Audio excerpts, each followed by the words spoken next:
Hey everyone, welcome back to another video. Today I'm going to be doing my VCT EMEA power rankings. Today I'm going to be ranking all 12 VCT EMEA teams and kind of talking about what roster moves certain teams made, maybe how they did in Stage 1 or Toronto, and kind of giving you a bit of a recap on what that was and what maybe I think they'll be able to do in Stage 2. If you guys enjoy, make sure to leave a like and subscribe. Very much helps me out. I think we're starting to push 1.4K. Let me pull it up. Give me 2 seconds. It's loading. Yeah, we're pushing 1.4K. I'd like to get it to like 1.5 before the off season. So that would be very helpful if you could subscribe. Also turn on notifications. I stream a decent amount here and there. Link to my Twitch is also in the description if you'd rather watch on Twitch than YouTube.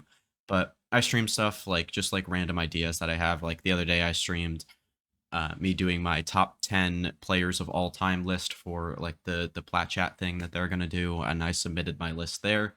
I did like a top 10 players in the world in every role, very similar to my player rankings, which are on my Twitter. I basically rank every player in every role in Americas, EMEA, and Pacific. Those are all up for like the pre-stage 2 stuff. So if you're interested in that, go check that out. I mean, there's some roster moves that are not updated on those, so I might have to make an extra version there, but we'll see. Other than that, I think that's it. So let's get right into the video and rank all of these teams. All right, so we'll start with the relegation zone teams that I don't necessarily like, even if maybe one of them doesn't get relegated. I mean, one of the three teams in this tier obviously can't. I think they all probably deserve to get relegated, and I would imagine that they won't make playoffs, any of these teams. But they could show some nice stuff, maybe show some potential heading into next year, and potentially save a spot for two of these teams. Now, one of those teams that could save a spot is Apex. I I like this team better today than I did maybe like a week ago when they had Simon Dark. Like I really like Penny and Alizera. I think those are two great additions to this team. The rest of the roster I think is fine. Like Mulsey's Avova's okay. And Badu, while he has good mechanics, like overall as a player, I just am not the biggest believer in Badu. I have no idea what he's going to be playing for this team. Hopefully, it's not. This team isn't playing him on Duelist and Penny on some sort of flex like flash initiator role. I think that would genuinely be bad for this team. So, I mean, I don't think many people believe in Apex. I don't really need to convince you that Apex isn't a good team. So honestly, I'm just gonna move on because I really don't have much else to say other than maybe like Penny, Ollie's Arrow will have some moments, show some nice stuff. This team will be relatively entertaining to watch outside of the maps that they get completely destroyed on, which will probably be more often than not. Then we have Koi, another team that I like some of the names on, but overall just really don't see them doing too much. Like you have Batty G, who I think is pretty good. You have Natank, who I think is pretty good, and Flya, who while he was bad in stage 1, I could see having a bit of a rebound here with a roster that could be better than what he had before, I guess. This team did get rid of Grabinho, but I think they need more like firepower on their roster, which Grabinho just wasn't giving them. So I think Batty G will be an upgrade in that sense. Monster will be an upgrade over Soulcast in that like Sentinel role. And then I think Natank should be an upgrade over Shados. Like they play slightly different roles, but I think Natank will be an upgrade. My issue with this team is just to do with Filu. I don't think he's going to give them enough in their duelist slot to kind of get them into playoffs, kind of let them go on kind of a run and whatnot. I really don't think he showed too much. I think he was the worst duelist in EMEA throughout stage 1. And if things don't get like if Flya doesn't significantly improve, I really just don't think this team is going anywhere. They could build something into next year though with some of these signings, I think, and be a relatively okay team, especially with guys like Batty G and Monster and the Tank who have all played at a decent level before. At least like Batty G and Monster had been on Ascend for a while. And the Tank has played in tier 1 for multiple years. So There's experience on this team, and I think that's a good thing. But overall, I don't believe in them quite yet. They have to like show me something before I'm able to believe in them. And then last up in this tier, we have Gentle Mates, uh, Nitank's former team. I think this team made some nice moves. You bring in Comeback, who I think is very, very good. Probably the best player that got picked up in this cycle. Like, I mean, by far, I'd say, honestly. Like, Penny's pretty good, but I'd say he's better. I'd say Comeback's better. Um, America's. Um, yeah, no. I don't think anybody, like, other than maybe like Sato, nobody's in America's is really close. And the Pacific, I wouldn't say anybody's really quite there. So, yeah, I'd say Comeback. Yeah, Comeback is by far the best player that got picked up in this cycle in any region. Maybe China. I don't know too much about the Chinese players getting picked up, but he's very good. I think the guys that they kept in terms of Kata, or not Kata, sorry, Kata left. In terms of Mini and Kamek, I think are very good. Like Mini was a decent IGL the first couple weeks. That kind of fell off. He played very well individually the first couple weeks and then fell off a little bit as well. So we'll just have to wait and see if Mini can find a little bit more consistency. But Kamek, I thought, was good for them last split. They bring in Vaycash, who's a like crack duelist player, who I'm assuming is playing some sort of initiator, whether it be like flex flashes stuff or like recon. I'm not exactly sure what he'll be playing. Depends what Kamek's playing, pretty much. And then Prosh is coming in, who I think is a decent like supportive smokes player, but I wasn't wildly impressed with him when I watched him. So Mates, I think, is picking up some nice young players to potentially build for the future. If they can get into a playoff spot, I actually do like this team for next year. But as of this stage, I really don't see them doing too much, other than maybe sneaking into a playoff spot. Now, onto this lots of potential tier. These are teams that I don't think are that great, but could genuinely be teams that make playoffs and even like in a 1% scenario could go on a run and maybe even make champs. Now there's only one team in this tier, and I think that's Giants. Um, I think their upside is a lot higher than some of the teams above them, but their floor is a lot lower. They were not good last split, other than when Aura and Flickless came in, where they actually showed some nice stuff. Let me pull up their VLR page where they played Vitality, Heretics, NaVi all in a row. Did not play well in those games. Those games are all bad, but that was with their previous roster. But then Aura and Flickless came in. They nearly beat Fnatic. They started up 9-3, or wait, no. No, it was 6. Hold on. Yeah, 6-6 at half, and then they won the second half pistol, and then Fnatic just came back. So they started really well on that map 3. Weren't able to close it out against Fnatic. Then they beat Apex in that last game of the split. So their split overall was not very good, but bringing in Gerbino to be more of a supportive smokes player, having a real smokes player in there, and having a good duelist player, good flex player, really good initiator player who is still learning the IGL, and then an amazing sentinel player. Like, this team has a lot of upside. They just need to gel and be a good team. I do believe in them to do that. I just can't rank them super highly yet until I see that. Then onto this tier of teams that should be solid, but I would say, again, have lower upside than maybe Giants do. And that'll start with Carmine Core. I mean, this team they're going to be fine. Like, there is upside here, I will say. Like, it's not completely like, I think they have the highest upside out of all of these teams, but they have looked the worst. Elite was really, really good last year for BBL. Has not been so good for Carmine Core this year. Had a really, really bad split. If he can bounce back, this team could be good. Sugetsu, obviously, has been good for this team. Has been good in the past. I would expect him to continue to be good. Sadak, though, the IGLing has just not been there with this team. I mean, it might not even just be him. It might just be the comps that this team is running, the read on the meta. If they can get a read on what the meta is right now and actually play that and play it well, I think this team could be good. But as of right now, don't see any evidence that they will have a good read. Aves is obviously good, and then Martin, I'm not a believer in Martin at all. Uh, he's fine, but that's about it. Like he can play all the duelists, none of them to an elite level, but he's solid.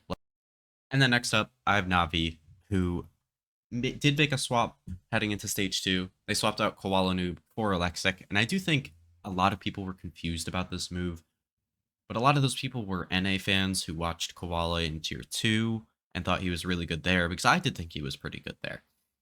But coming into this team now, I just didn't really like. He was the same player, and he didn't really get better at the things that he was bad at, which were the Rays and the Neon.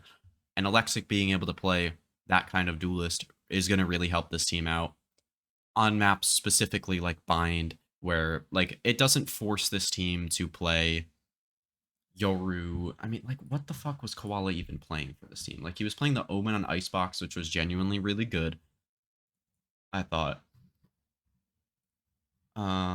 Split, they were playing Rays, which Koala wasn't very good at. They were playing Yoru on Ascent, which I do think he was decent at. But, like, I just think the things that Koala is bad at, Alexic is good at. And I think that is kind of why they made the swap. Like, I don't think Alexic is so much better of a player than Koala. I just think it's the style of player that they're getting in Alexic coming in to be an upgrade for this team.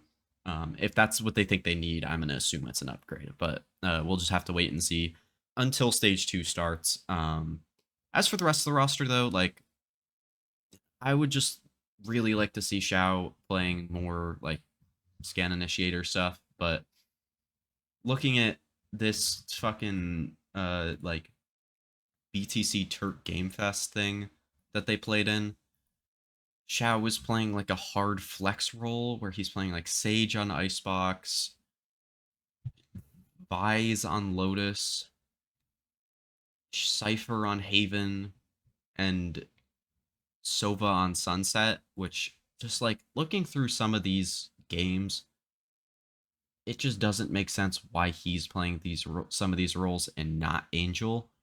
Um, which I think is honestly the biggest problem with this team is Xiao like playing not scan initiator. And then Hero's also playing some duelist for this team in these games, and I just don't really get that too much. They're playing a lot of double duelist, which I don't think is bad in the meta, but I don't think is good for this team. So I don't know. They're a weird team. They're gonna play like a weird comp or two, catch some teams off guard. They'll probably make it maybe a little bit further than you think they will. Like they'll get one upset win in playoffs, but I highly doubt that this team is gonna have the upside to make champs as long as Xiao is not playing the scan initiator.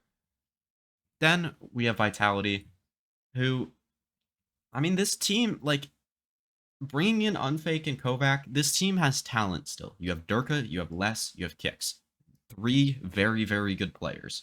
And then you have Unfake coming in and Kovac coming in, who Unfake is a real IGL if he can actually be good. I don't like I watched a little bit of him. I wasn't like wildly impressed. But again, real IGL for a team this talented, I think could be genuinely really good. And then Kovac coming in, who I didn't really find any VLR games on. I'm not gonna lie. I think either I didn't or no, I did watch a game of him. I think. No. Okay, yeah, I couldn't find any VODs on VLR of him. That's who it was. Yeah. So I don't know. I don't know much about Kovac, in the first place, but I do think this team could be pretty solid. I think they have a decent floor as of right now with a real IGL. It's just how these players perform at a tier 1 level that really determines what this team can do, and also potentially what some of their roles are, with like Kicks potentially playing smokes for this team. Some people in my comments of my uh, roster grades video said that I think Kovac might play smokes, and Kicks would be on Initiator, I think. Something like that. Or like Les would play Smokes, Kovac would play Sentinel, which I would like less even. So I don't know. We'll have to wait and see what we're gonna get from this team. But regardless, I think they should be decent at least heading into stage two. All right, next up we have champs contenders, and these are teams that I think you would be expecting to make champions. I think everybody else below them, it would take maybe one of the teams up top falling off a little bit and them getting better to actually make champs. But I think these teams you would definitely be expecting to go and represent EMEA at champions. And that'll start with Foot, who, I mean, are just very consistent. They are consistently top 4 in the region. They're 5th here in these power rankings, but I think they'll be solid. They had a bit of a dip in form during playoffs. Like, I thought that was genuinely the worst Foot has looked in a long time, maybe outside of like early in stage 1 last year. I think that was the closest maybe you've seen them to how they're playing right now. So, I mean, I don't really know what to say because this team has been the same team for a long time. I think the upside for this team is maybe less than some of the teams above them, but I think the floor for this team is the highest out of every team in this tier. And then we have the other Turkish team, BBL, at number 4 above them, just because I think BBL were significantly better in playoffs than Foot were. Not like, or maybe not significant. I thought they were better than Foot were in playoffs. I think they were pretty clearly better than Foot. BBL was 1 game out of qualifying. They have a bunch of rookie players, or like, yeah, I'd say they have 3 rookie players and 2 guys who have been around for a long, long time. I think if this team can kind of be a little bit more consistent in stage 2 when they're playing teams that are below them in the power rankings, so teams like in their upcoming games here, they have Giants, Gentle Mates, Vitality, and Foot all on their schedule here. The only team ranked higher than them is Heretics. And I think if they can find some sort of consistency within that stretch of Giants, Gentle Mates, Vitality, I think they can potentially finish somewhere between 3-2 and 5-0. I think that's your likely scenario. Like, I think they could beat Heretics. I think they could beat Foot. But I would expect them to beat all of those teams in the middle as long as they stay relatively consistent. They don't have to be the same team every week. They can get better. They can play maybe a little bit worse between the weeks. But as long as they find consistency before playoffs and can go on a deep run, which I do believe in this team to do because I really like a lot of the pieces, then they're good to go. And I think they should actually be a pretty sneaky contending team at champs if they can make it. Then we have Team Heretics at number 3. They Okay, I'll actually start with their playoff run because I was whelmed with it. They beat BBL, they lose to Fnatic in I believe a really close game, right? No, that wasn't close at all. I thought that was a lot closer, but I guess they had the okay. Yeah, that was the upper bracket game. And then the lower bracket, I thought they didn't play great, but they played fine and Liquid just played awful in that game.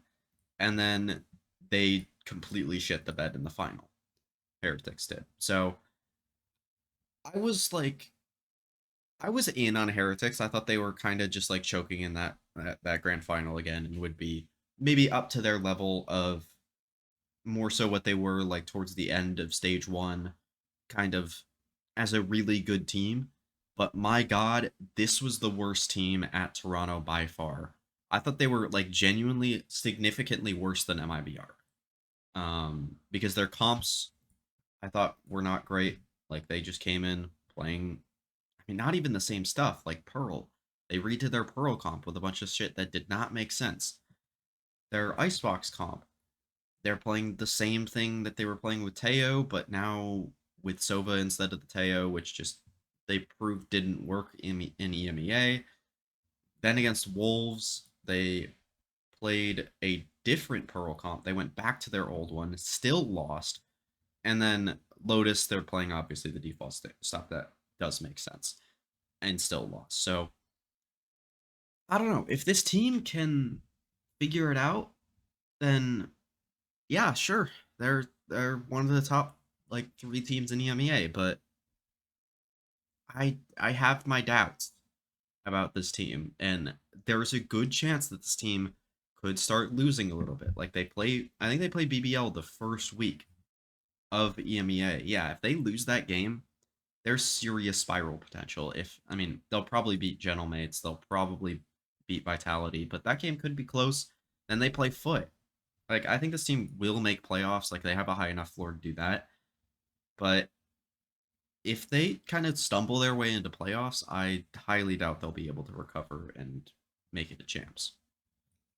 Then Liquid, who have now brought in Trex to this team, which is just a disgusting roster. Like, let me wait.